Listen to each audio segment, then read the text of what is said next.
айдас ба сургамж толилуулж байна.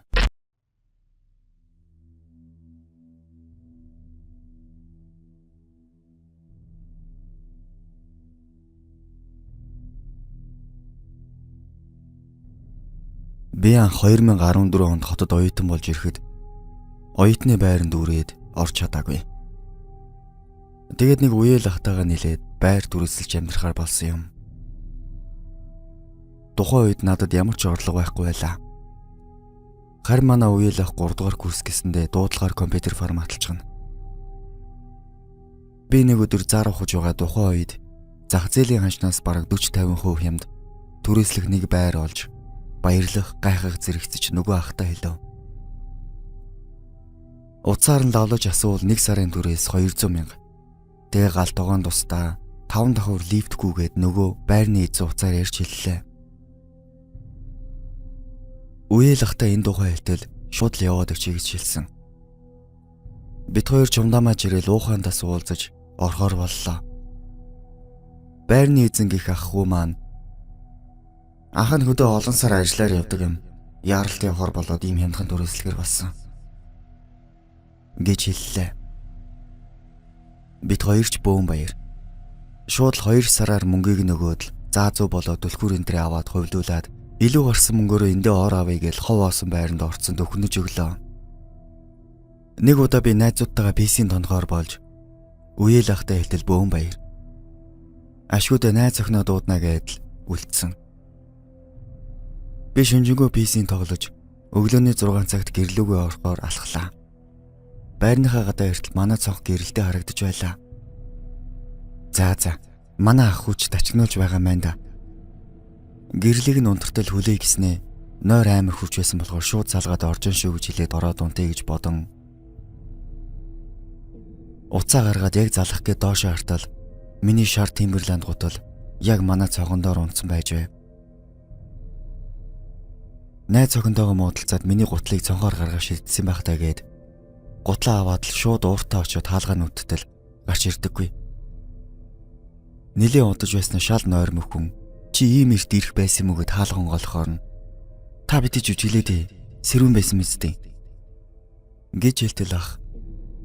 Гүйг ах нь 11 гэд унтсан. Найз охин ирэх нь хот болсон гэж хэлв. Би бүр гайхаж гүтгээд сая яагаад гэрэл асаалтаа байсан юм? Бас хүний гутлыг шидэд хайцсан байх юм. Гээд хэлтэл тоглоод байгаа юм уу? Эсвэл дондцсон юм уу? Явж онт гэж хэлв. Би бүр шоконд орсон. Гутлаа барайл орсон яалтчгүй өрөөс нь нүдэнд байлаа. Тэрнээс хойш надад нэг л эвгүй санагдаад орой гэрт хүн алгаадч байгаа юм шиг. Сэрий таргаа цогны цаанаас хүн хараадч байгаа юм шиг. Ахаас асуухаар юу ч мэдэгдэхгүй байна л гэсэн. Сүүлдээ шүн ундна гэдэг миний хувьд там болон хувирсан. Энд тэнд юм дуурна. Тэгээ зориглоод нүдэ нэгээд харахаар обоон хууларцсан хэсэг хүний сүдэр шиг харагдана. Энэ тухайгаа ахтаа хэлж бид хоёр обоогоо солихор болсон. 5 дахь өдрийн орой байсныг сайн санаж байна. Бид хоёр эртгэн ирээ шинэ обоогоо нааж нэг үнэ хуваажуулаа. Өнхрүүштэд бараг талдаа орж байтал ах уцаар явж байснаа. Найзыгаа төрс өдөрт очиод ирье гэж хэлв. Би ч үлдсэн хэсгээ наач хайчгаад 12-д уцаа ухаж байгаад уусан пиавнда болоод унтаад өгсөн. Гэтэл гинэт орцонд 2 хүн орилох чимээ гараад нилээн ойрмогсэрлээ. Уцсныгаа цагийг хартал шөнийн 4 цаг 20 минут болж байсан. Тэгээд гүрийгээд буцаад унтыгээд хөвтөл хаалга балбаад эмхтэй хүн алуулаад байгаа юм шиг амар орилоод байхаар нь санаа зовоод гэрлээ хасаагаад гурлийн мод байсан тэрийг аваад хаалга нэгээд хартал хинч байсангүй. Дөнгөж сайхан орилоод байсан чимээ юу ч байсангүй. Гайхсандаа доошоо явж өгөөд 2 давхар доошоо буудал хинч байгаагүй. Буцаад айгаад гялс гүгээд гэрлүүгөө орох гэтэл хаалга онгорхой гэрэл унтарчихсан байлаа. Тэгээ Сим гитэж ороод гэрлээ хасаагаад гартал дөнгөж сая наасан шинэ обон дээр цустай гарын хээ бас цус цацарчихсан байлаа. Тэгээд галтгооны өрөөнд эрэгтэй эмэгтэй хоёр хүн ойрлолдоод бие биенээ алж байгаа юм шиг чимээ гинэт чарлаад эхэлсэн. Би шууд айсандаа эргэж хараад шатны уруу айсандаа гүйчихсэн. Тэгээ орцноосоо гараад цонхлуугаа хартал манай цохон горхой эрэгтэй хүн хутга барьчихсан намайг нааш эргээд даллаа зогсож байлаа. Би муухай орлоод 19-оос зайсан хүртэл гүйчихсэн. Нөгөө хүн араас гүүгээд ирүүл яанаа л гэж бодож байсан сандаг юм. Тэгээ шууд ахлуугаа залгаад нөгөө болсон бүх юмаа хэллээ. Гэтэл ах маань итгэхгүй намайг шолоод би байгаа газар чинь яваад очие. Хамт орё гэлээ. Миний байгаа газар тэрчээд миний царайг харчаад л надад итгэсэн. Ах маань найзуудаа очно гээд би цагдаа дуудъя гэтэл үгүй хэрэггүй гэсэн. Тэндээсээ би тэгээд такси бариад буцаад очсон юм. Ах хоёр найзтайгаа гэрэл тусгаж дөнгөж үүдээр ороод хартал ханаар дүүрэн цустай хаалганыхээ болчихсон. Ах маань шууд тэрийг хараад жирхэж урд явсан найзгаа болио буцаад гарыг гэтэл ахын найз гарсан байгаа юм. Годог барьсан өндөр дунхаа залуу хөөш гэл ойрлоод араас нь өгөөд гүйсэн гин. Нөгөө гуравч шууд зүхтаагаад гараад ирсэн. Шууд лайсандаа цагдаа дуудаж энэ далуурчин байна гэж дуудлага бичүүллээ. Дуудлагын цагдаа нарч түргэн шуурхаа ирсэн. Дуудлагаар ирсэн цагдаа нарыг урдаа оруулаад нөгөө байрлалгаа ороод хартал юу ч байгаагүй. Ах бид хоёрын хийсэн обой өнхрөөш уусан үнэний савл байлаа. Бид нар бүгд харснаа сонсноо хэлтэл тэднээс хэн ч итгээгүй. Харин цагдаа нар биднийг хуурамч дуудлага өгсөн, мөн согтуурхсан гэж торгосон. Энэ явдлаас хойш бид хоёр шууд л тэр байрнаас гарсан да. Нөгөө төрөслөлсөн ахтайгаа холбогдоод хэлтэл ёстой тийм байхгүй ахын дүүгээд үлдсэн мөнгө авъя гэтэл цохор зоосч биднэрт өгөөгүй. Харин дараа нь тэр байранд амьдардаг хүнээс сонсох нэ. Эхнэр нөхөр хоёрын төрөнг дээрээсээ болоод би биенээ хүнээс юм гисэн. Тэр явдлаас хойш одоо 10 жил өнгөрч. Одоо ч гэсэн тэр байраа төрөслүүлдэг сураг гарч байсан шүү.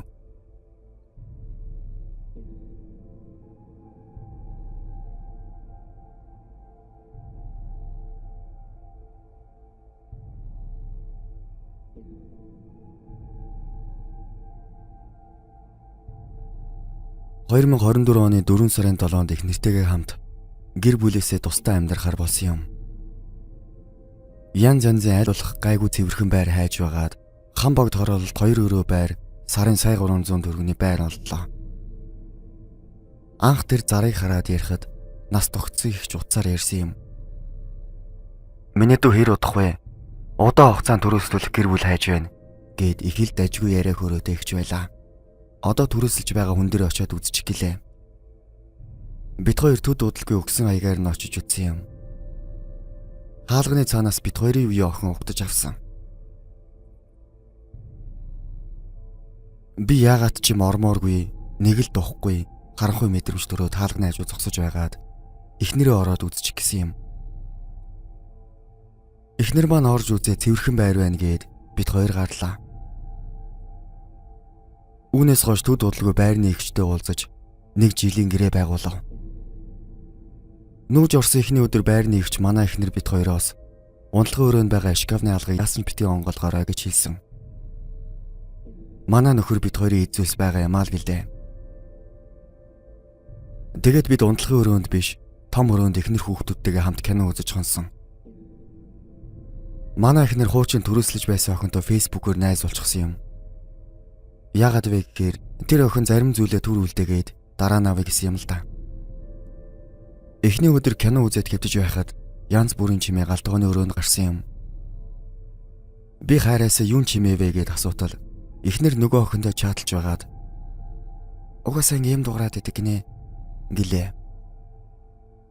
Тэгээд тэр шөндөө би сүнсэн даруулж маш тухгүй амарсан. Маргааш ч гэсэн том өрөөнд орцсаад унтлаа. Яагаад ч юм тэр унтлагын өрөөнд орж болохгүй гэсэн шиг эвгүй мэдрэмж төрөөд болдоггүй юм. Би уулан сүнс чөтгөр гих зүйлд итгэдэггүй хүн. Гэтэл тэр унтлагын өрөөнд л ороход хамаг биений шар ус босож эвгүй мэдрэмж төрөөд байлаа. Тэгээд ихнэр хүүхдээ айлгахгүй гэсэндээ санаа зовоод юм хэлсэнгүй. 3 дахь өдөр нь манай ихнэр унтлагын өрөөнд дундмаар байна. Яагаад энэ дундаад байгаа юм гэхээр нь зүгээрээ кино үзэж хоны гэж хэлээд өөр юм ярьсангүй. Тэгээд ихнэрийн ятгалгаар бид гурав унтлагын өрөөнд унтахаар болов. Манай хоёр унтчихсан. Би уцаагаад хөвтөж байгаад цонхлоо хартал яг хүн шиг хэлбэртэй хар юм өөдөөс гараа зогсож байлаа. Би ч харсан даруйдаа хөнжилтөө толгоогоо оруулаад нүдээ анаад хөвтчихсэн. Юм бодож хөвтөж байгаад яг унтах гэсэн манай охин ойрлоод уйлж эхлэв. Гэрлээ хасаагаад артал яг л хүнтэй ноцтолж байгаа юм шиг дээшээ хараад гар хөлн саруулж зүгээр бай аава ээжээгээд уйлж байв. Тэгээд үүр цайдал охиноо тэрвч хөвтөж байгаад нар гарахаар унтаад өгсөн.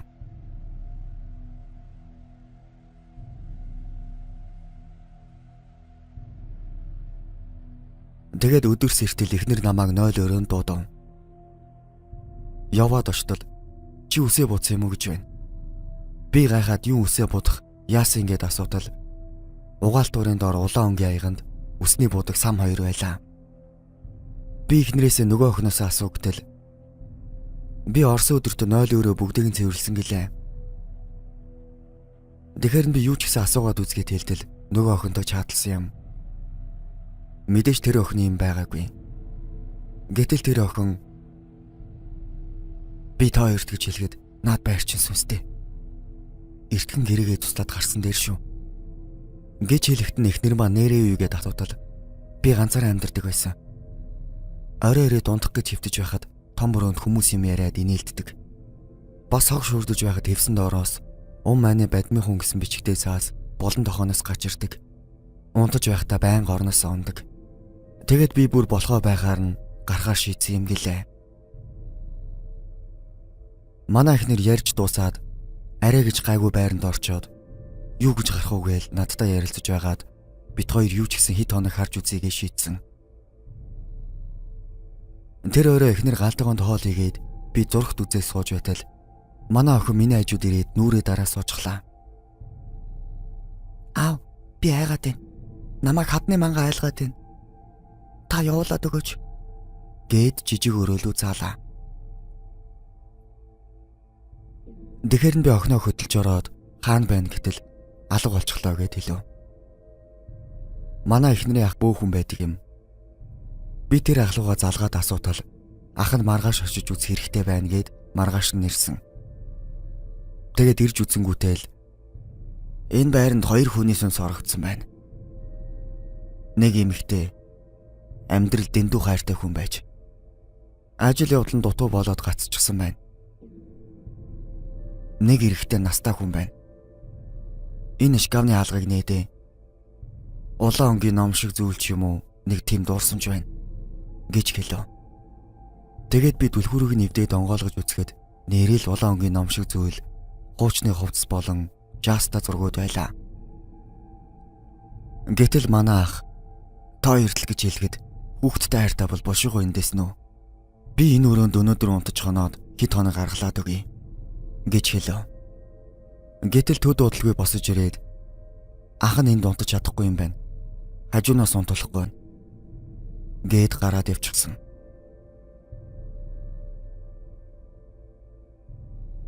Би шууд багын найзаа дуудаад тэр шөндөө хамт онсон юм.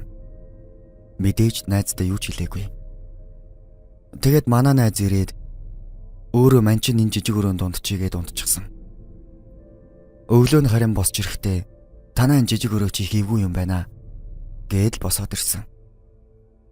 Яаж байна гэд асуудал нүдний болонд юм харагдаад ч байгаа юм шиг нэг л тухгүй унтаж чадсангүй гэж хэлээд манай найз гэрлүүг явчихсан. Би их нэртэй байрны ихчийг дуудаад ярилцаад үзье гэлээ.